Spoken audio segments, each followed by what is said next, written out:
Yeah, thanks, Papa.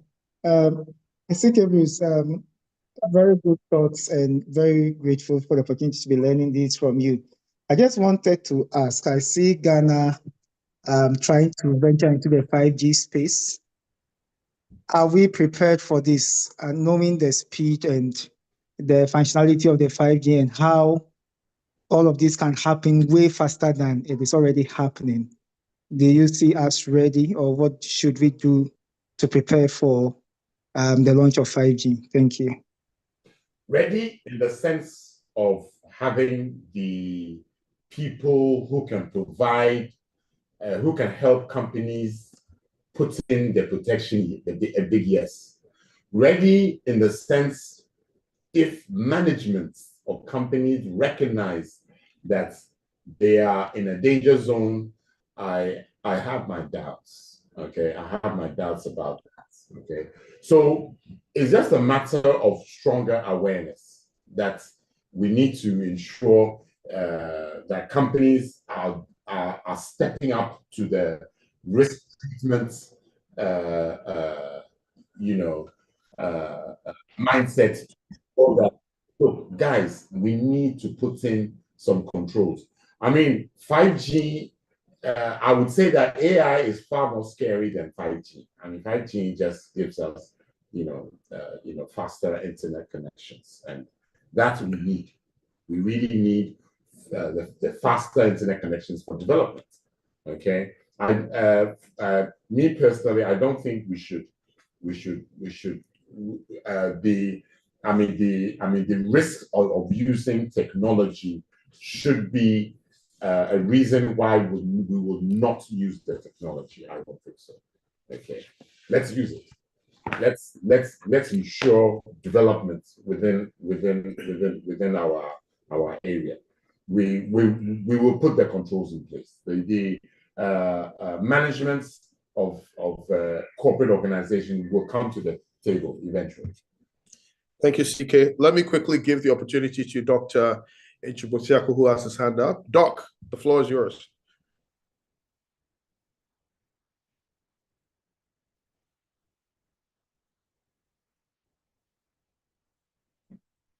Dr. Albert. Oh, hi, Papa, can you hear me? Yes, we can hear you. Thank you. CK, thanks for the excellent presentation, and I think we are proud of what you've achieved, especially in the private sector, the advocacy. Even though many may think you just hunted for business, I think some of us, when it comes to cybersecurity governance, for more than a decade, I've seen the work you've done, and I think you deserve to be called a legend. Papa is right. Thank you. My question is, I think Ghana has made some modest gains in this particular area.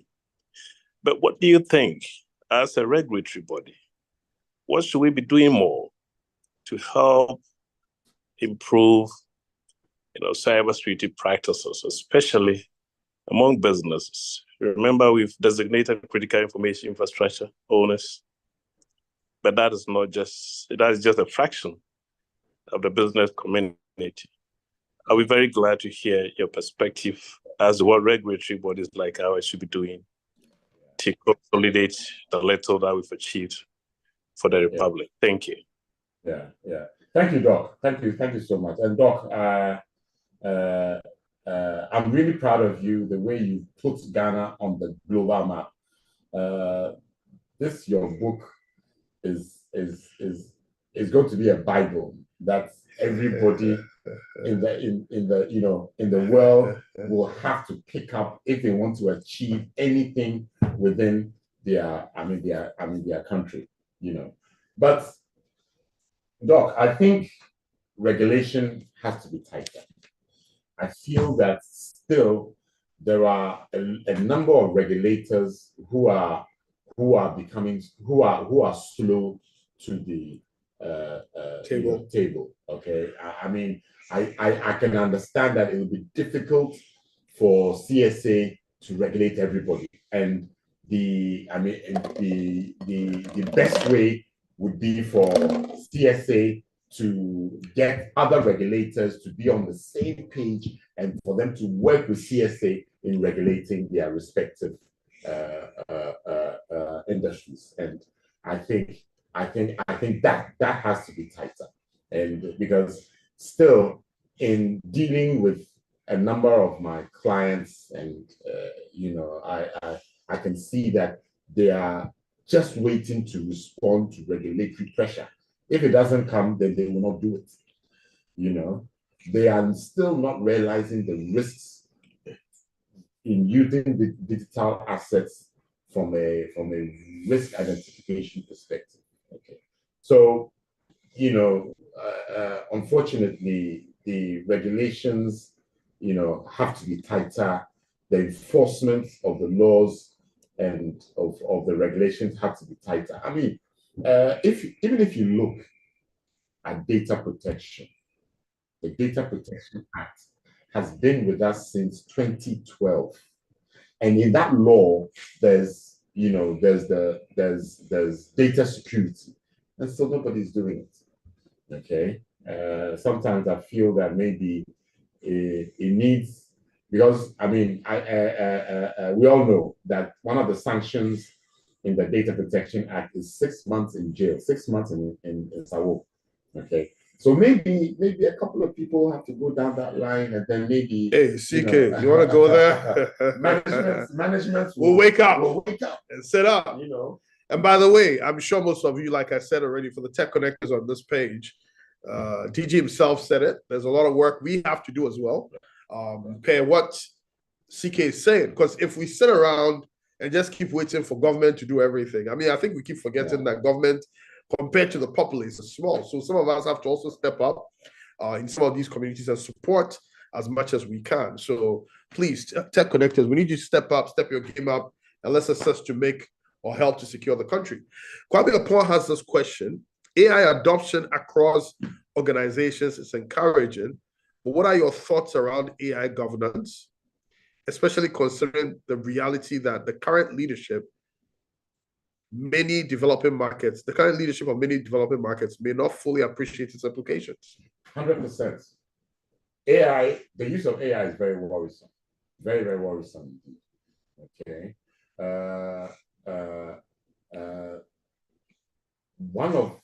One of the things that we should be worried about is the bias that AI can bring to Black people. Okay. I could go on and on around it. Maybe Papa, you do another podcast on the bias of AI. Podcast on AI that you can have a group of people to talk about. Okay. But from a governance perspective, I mean, definitely companies have to include that, and companies have to understand a lot they can do. There's actually a management system, an ISO 40, I think it's 42,000, which would ensure that a corporate organization puts in the right governance requirement, the right policies within what areas, the right controls, and then the right approaches in dealing and using AI within your organization. It's about time. Yes. So yeah, I mean, there are a lot of. Okay. And by the way, I mean, besides what CK is proposing, I'll be looking at the basis of AI, we also have a seasoned lawyer, who's going to be talking about the implications of AI legally. And so look out for it. In fact, there's a lot coming in the TechConnect podcast. You don't want to even breathe or pause. It's coming at you quickly. David Go says here, with AI now helping the bad guys to crack passwords, what strategies should be put in place using the same AI to make the password stronger? Interesting perspective, but yeah, I mean, there are solutions, AI enabled cybersecurity solutions coming out. So yes, I mean, in selecting solutions, we need to be more observant, more understanding of what we are looking for, and hopefully we will not let us fall into an AI-enabled attack and fall victim to it. Now, Sam is asking an interesting question here, Sam Kwashi. and I think I'll attempt to answer him myself. It says, question, should it be mandatory for company board members to have expertise in IT and cybersecurity? Great discussion. Now, here's the thing. I think the question I want to ask him is, should it be mandatory that today board members know how to read? Or should it be mandatory that they should be literate? Or should it be mandatory that they use computers? If the answer is yes, then at this point in our stage, I don't think it's a choice anymore that they should know IT. No, definitely not. I mean, one of the fast-moving regulators in the country is Bank of Ghana, and Bank of Ghana has asked that there must be a technologist, in quotes, on the board. Okay. I mean, I think it's critical because the way that things are going, we need that understanding at the highest level of all organizations, okay, to be able to ensure that any strategy, any direction which is being formulated is being supported by informed thinking, informed decisions. Yes, I mean, I think it's critical. It might be difficult for the cybersecurity one, okay, because still, they are not even being recognized. Exactly. Exactly. But at least for the technology person, that has to be a minimum. Yes. Okay. Now we have a very interesting lady here, Jesse, or is it a guy? I'm not sure. But Jesse seems like a futurist. He says, speaking about passwords, I had an idea as to how to make passwords stronger by introducing a timing mechanism. What process do I need to go through to have it looked at by standardization agencies and have it adopted if possible? So we're talking about a password that changes based on time. Interesting perspective. That's some CIA level type stuff. But my only question back would be that, how would the owner of the password also keep track? Keep track. I would advise that Papa, you do a podcast with him to explain the scenario. Okay, Jesse, get in touch. Let's have a podcast to see how we can discuss this and see if we can get some of the big boys on the table to answer if this is feasible or not. All right, let's move on. This is Sky Knight. I don't know what your name is. Please share it later.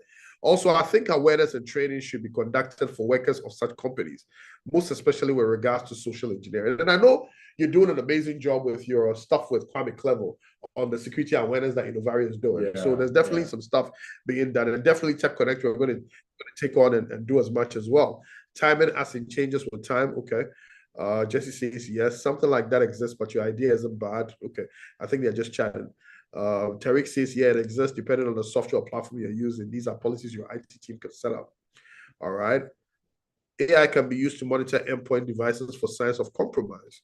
Since endpoints are often the first point of entry for cyber criminals, AI tools that can detect and respond to threats at the endpoint are invaluable for improving overall security posture. With the rise in purely AI-driven approach, may miss complex threats that require human judgment or deeper context, which is very important. So let's not forget that no matter how much we rely on AI, that human component also needs to be there. We need to keep ourselves sharp. So that's why I mentioned that within a SOC, the most important person is the human being. Okay. So yes, the human oversight is important. It's very, very important. So human oversight remains essential, especially for understanding the broader implications of certain threats. What are your thoughts on it? Well, CK has just given you his thoughts on it. How do we balance the use of AI and human resource to get optimal productivity? That's the question. So come again. How do we balance the use of AI and human resources to get optimal productivity? Well, it is becoming more and more evident that the people, we really have to. Right now, I'm a dinosaur. We need to step our capacity up. The young guys, come on.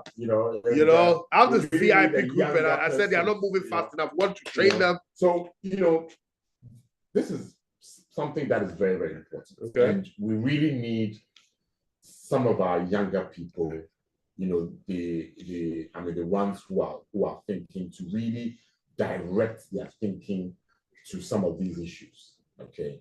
We have some amazing developers. And some of the things that our developers are, I'm lost on it. You know, we have, and I mentioned earlier, we have really amazing mathematicians.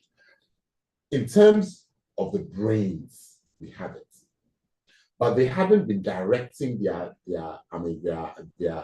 brains to these issues. Okay. Recently, I was in one of the universities. I think that was actually, it was last year, and I was giving a talk about cybersecurity, and unfortunately, it was lost on them. At the end of my talk, I asked that how many of you would like to go would like to have cybersecurity as a career path.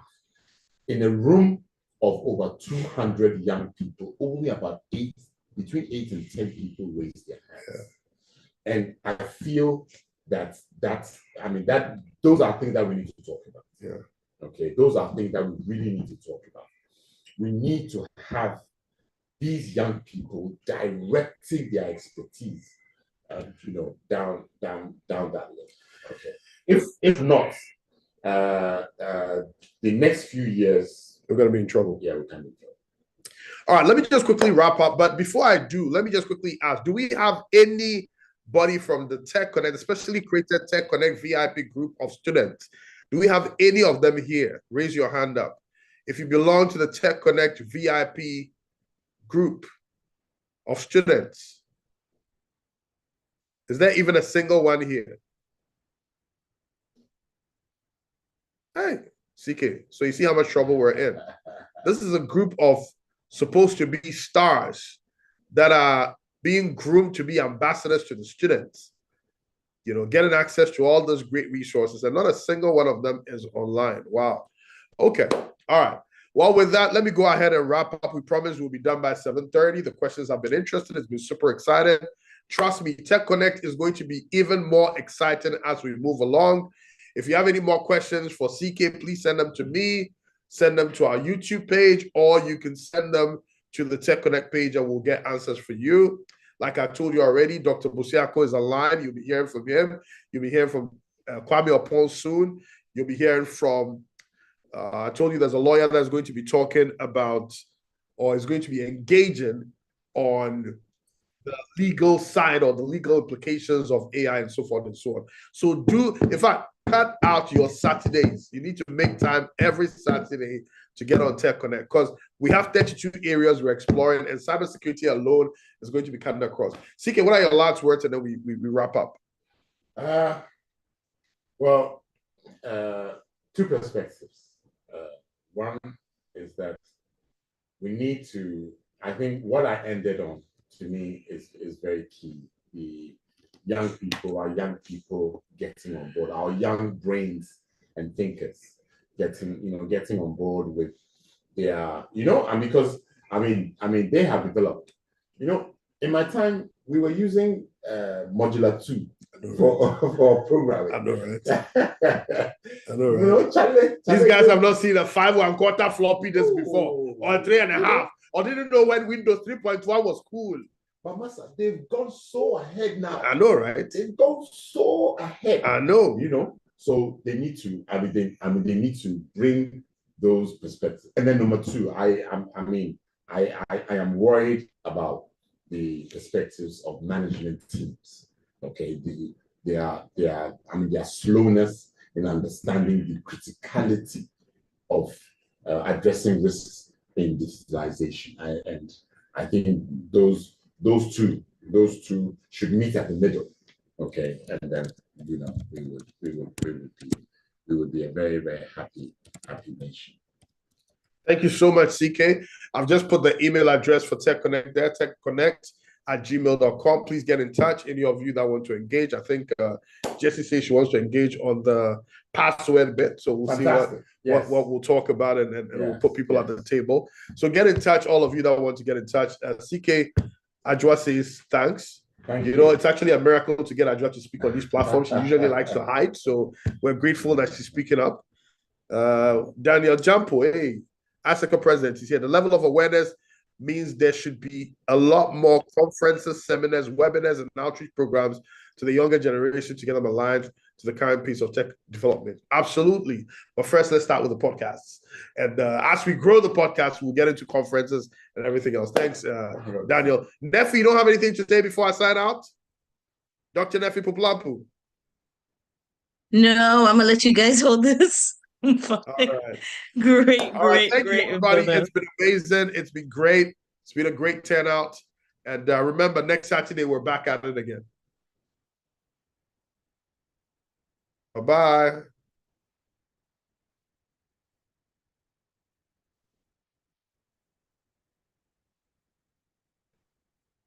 We would go insightful discussions. Introduction. Great show.